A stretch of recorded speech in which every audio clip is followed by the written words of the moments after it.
Thank you for listening in to this TD Cowen Insights podcast episode.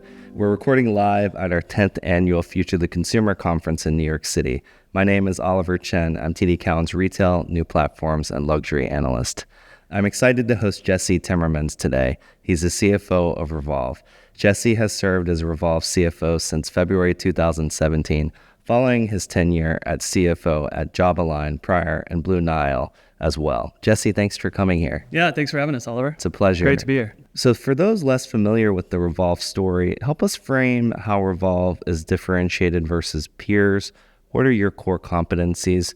We view you as a Gen Z and increasingly Gen A leader. Yeah. For those of you that don't know, we were founded 20 years ago by Mike and Michael, who are still our co-CEOs today and very active in the business and still own 42% of the outstanding shares. So I think that is differentiator number one, is that we are founder-led and we operate in a very owner investor mindset, which is really important for building for the long term. So that's differentiator number one. And then number two, we were founded on data and technology. Mike and Michael were not fashion guys when they founded the business. They relied on data to make the decisions. Mike is an engineer and essentially built the entire technology platform from the ground up. And even today, we operate on a proprietary technology stack, which enables us to really embrace this new wave of AI, which we're doing in a very meaningful way this past year. Number three is our brand and our marketing and really connecting with that next generation consumer. We are what we believe is the fashion destination for the next generation consumer. So staying relevant and constantly being out there where she is and engaging with her, which leads to really healthy lifetime value and a very loyal customer.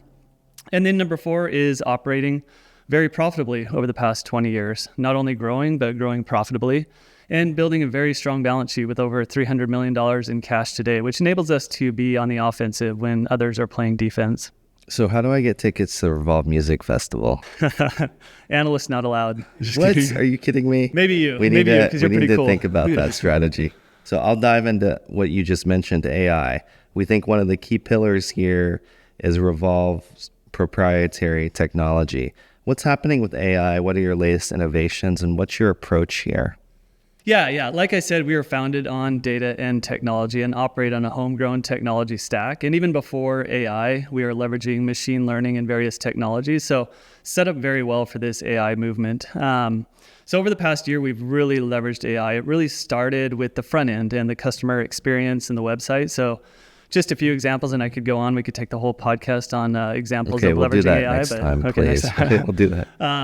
But on the site, developing our own internal search algorithm that was homegrown, which increased our conversion by a double-digit percentage rate. And not only that, we're not paying a third-party service provider several $100,000 a year for that service.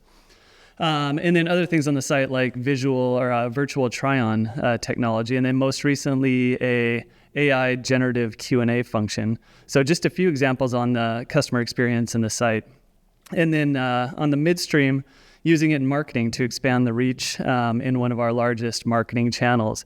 Using AI in some of our marketing and editorial processes to speed up the process and increase the output. That's an example where we're not necessarily saving money, but we're increasing the output, for example, by 6x in that example. And then all the way to the back office, leveraging AI for our fraud detection, using AI for AP invoice processing, and most recently developed an internal reporting and analysis tool for the team to use to make quick decisions. And last year, a big win was our markdown algorithm, leveraging AI to optimize the markdowns, which increased our markdown margins significantly and led to the meaningful increase in gross margin year over year last year. That segues into another question, Jesse, margins versus growth. There's investments you're doing for the long term this year. How are you balancing that? And what is your longer term growth algorithm? Yeah. We have always been focused on not only growth, but growing profitably. And you can see that in the numbers over the past 20 years. So it very much is a balance. And having that owner mindset, we are investing for the long term. So over the past year, we've been making some pretty meaningful investments outside of some of our core growth initiatives like international expansion, category expansion, leaning into things like AI that we talked about. Physical retail is also a huge opportunity that we've been investing in, building the back office, the team, the infrastructure to support a bigger store footprint. And then the most recent launch of Revolve Los Angeles, which was a big investment into our own brands platform. And that launch is really just the halo to set the stage for future sub launches to come. And then the most recent launch of GrowGood, which is our joint venture with Cardi B, which we're really excited about. So a number of big swings that we have in play right now. And again, balancing growth, balancing profitability. We are in an investment cycle. We expect to be, call it out of that investment cycle into next year, where we'll start to leverage some of these investments. My favorite brands are Lovers and Friends and Girlfriend. What are your favorite own brands at Revolve? Yeah, those are consistently some of our top 10. Not only just own brands, but third-party brands as well. I'll go to WAO. Okay, we got to check it out. Which is both men's and women's. Great. So Revolve LA, major milestone. What is Revolve LA? I think it's a great opportunity to simplify, amplify, intensify your own brand. And what's your own brand penetration? Yeah. Our own brand penetration is about 20% now. We see meaningful upside in that. For reference, we peaked at 36% back in 2019. We think we can be greater than that from a combination of two things. One is the launch of Revolve Los Angeles, our first namesake label. And to your question, we think this is very meaningful. Our first namesake label, we've been thinking about this for years. We think now is the time and been investing behind that, building the team and the product over the past year. And then most recently, the big marketing launch that we did this past quarter. And that is, call it a halo launch. It was a very limited SKU set, but it really sets the stage for launching future sub products within that Revolve label at more accessible price points where we can sell in depth. And not only is it a halo for the Revolve Los Angeles brand and the Revolve namesake brand, but it's really a halo for the entire business. So we're really excited about that. That'll be a big driver of the own brand growth penetration over the coming years. We think we can be greater than that historic 36% peak from a combination of that Revolve Los Angeles and then also in physical stores. Own brands perform meaningfully better in store than they do online, both from a mix perspective and then also from an inventory productivity perspective. Interesting. That segues into physical retail. What percentage is physical now? What's happening? It's also pretty hard to do rapid A/B testing in physical. So a lot of the talent you have digitally, can you really transport that physically? Yeah. It's a very small percentage of our business today. We have 2 active stores, one in Aspen and one at the Grove.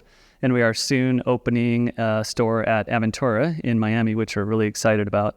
To your point, we are online people. We've built that muscle and we think we are really good at online retail and branding. But we now need to translate that into the store and we need to bring in both talent and process and infrastructure to support that. We think we're well on our way. But to your point, it is a different game and we are learning as we go. But having the rich data set that we have, we can really maybe not A/B test in the same way we do online, but we can leverage our online data to influence what we're doing in the store. What have been your key learnings so far from stores? Yeah, we're really excited about a few things. One, I mentioned the own brand mix and penetration, and own brands performing really well in store. We've also seen it as a great new customer acquisition tool. New customers over index in store. Even in our backyard of LA where we thought everybody knew who Revolve was, we've had customers come in not knowing what Revolve was and discovering the brand through that store. We've also seen a small halo effect on our online business in the surrounding Grove LA store area. So really excited about those two things. Return rate is meaningfully lower than our online return rate. So provides CFOs must like that. Yeah, I really like that one. And AOV is higher in store than online. So a couple factors that really could have an impact on the overall P&L as we look ahead into the out years. So you touched upon awareness, and active membership has also been impressive, active customers. Tell us what's happening with that and where you are with active customers, and how does active customer awareness intersect with AI and personalization? Yeah, we're at about 2.8 million active customers, which we believe is about 3% penetrated in our core domestic market. So that just shows how much room we have to grow. And going back to physical, still 3/4 of the retail dollars are flowing through a physical door. So that is largely untapped for us. And that active customer base grew 8% year over year in the most recent quarter. So really excited about the growth we're seeing in the active customers. And it's not only from new customers. We saw great new customer growth across all cuts of the business, Revolve, Forward, domestic, international in the most recent quarter, but also from our existing customers where we're seeing increasing engagement. whether it's orders per customer or revenue per active customer. So it goes back to your point, connecting with the customer in the right way. We're expanding our touch points. Historically, we've been more, of course, the traditional Google Meta ads, PLA, affiliates, but branching out into connected TV, into direct mail, and some physical advertising that we haven't done in the past, in combination with store, in combination with the launch of Revolve Los Angeles, but then also just kind of being where she's at and staying fresh and new. Yeah, we teach a class at Columbia Business School. Revolve's been a part of it, and we talk about customer lifetime value. What's happening later when the customer doesn't always go to the awesome music festivals? What do you think about the older customer in Revolve? Yeah, we have a great platform for that older customer that's maybe further along in her career, has more purchasing power, where she would graduate up into Forward, which is our luxury segment. Over 2x the average order value, skews more handbags and shoes, higher price point, some of the more luxury brands you might be familiar with, and really excited about the Forward business, graduating Revolve customers into that Forward business, but then also tapping new Forward luxury customers, really focusing on the high value customer recently, which is very loyal, looking for great product, which we have. And there's a lot of disruption out there, as you know. I think brands and customers alike are recognizing that and seeing Forward as a true destination for young luxury. And that's a key differentiator. That's a very curated young luxury feel versus some of the others. What are you doing with the high value customer? One of the themes is certainly intensification of the K-shaped economy, and luxury, the VVIP and money can't buy experiences are so important. Yeah. Experiences are definitely a part of that. Inviting them to unique experiences that really, like you said, money can't buy, whether that's exclusive Revolve Festival attendance or having different events in our Aspen store, which has been very lucrative for that high value customer. And then I think it just comes back to great product and great service. You have to have the product to get them into the store or online, into our online store. But then you have to have great service to keep that customer. And we've heard time and time again, once they experience that customer service, they'll come back time and time again. I mean, you're famous for unique experiences, Cardi B, music, culture. How does Revolve stay relevant over all these years? Yeah, we have a great brand marketing team and a very young employee base who is staying in touch with what's going on out there. So like I said, just constantly mixing it up, being where the customer is at, whether that's through marketing channels, what kind of music they're listening to, and of course the product and what kind of product they're interested in. So it's just a constant staying fresh and new. So I buy the Revolve Advent calendar and beauty every year, and I love looking at your assortment there as well. Tell us about beauty as well as other categories such as men's. Yeah, we're really excited about both. I know I'm saying we're excited about a lot, but we really are. A lot of opportunity in both beauty and men's. We'll take beauty, for example, that has grown 6x over the past 7 years. And this is part of our category diversification growth vector. And that's only 5% of our business today. We think that can be in the low double digit if you look at some of the peer group and legacy department stores and their mix. So a long ways to go, some great growth, but a long ways to go in beauty. And it really is kind of core to Revolve, is staying fresh, new, having a great vast but curated assortment of beauty. And men's we're excited about as well. Made some great progress there, hired a new men's director, head of men's, maybe 18 months, 2 years ago, who's doing some great things. And step number one is just getting the product and the assortment right. And then we'll start to market more. And we've started to do more of the marketing more recently. We had our first ever dedicated brand marketing event, men's golf trip to Vegas a couple of weeks ago, which went really well.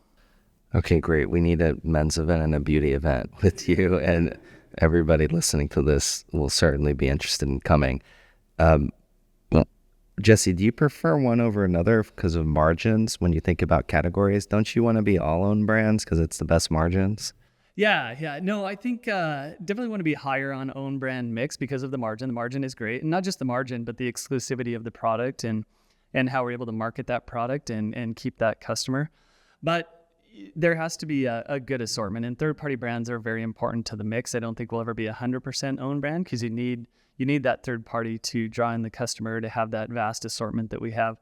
we have over 1,200, 1,400 brands on the site at any given point, over 100,000 styles. So we need to have that constant newness and freshness for the customer.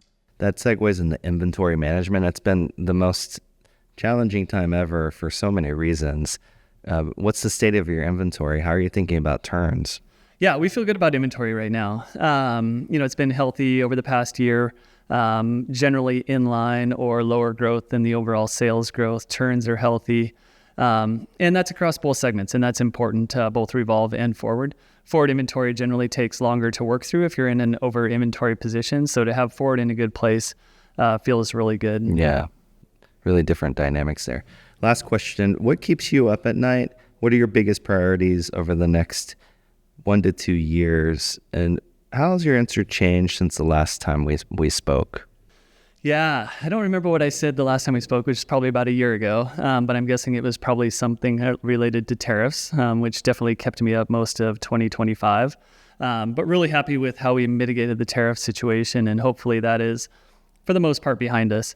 So now keeping me up at night, or what I'm most excited about, is these growth opportunities, and really executing against these growth opportunities over the next 2 years. So whether that's just the core category expansion, international expansion, our key growth initiatives like physical retail, GrowGood, beauty, AI, I'm really excited about. So it's very much a growth mindset right now and an investment in future growth. Which part of the job is the most fun for you?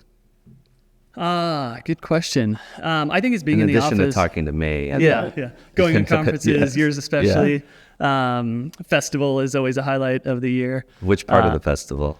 I think it's just observing the talent there, the influencers, kind of the culture and the customer. So it's really fun just to see the brand in real life. But at the end of the day, it's back in the office, just grinding with the team and getting into Excel. What do you think you're going to do with the Revolve LA brand? How's that going to evolve? Yeah. So the first launch was really the Halo launch, very high price point, but very value high price point. So really great product at a great price. Following that, we will launch more accessible price points in different categories, and those will be the volume drivers. Got it. Well, you have a lot of versatility there.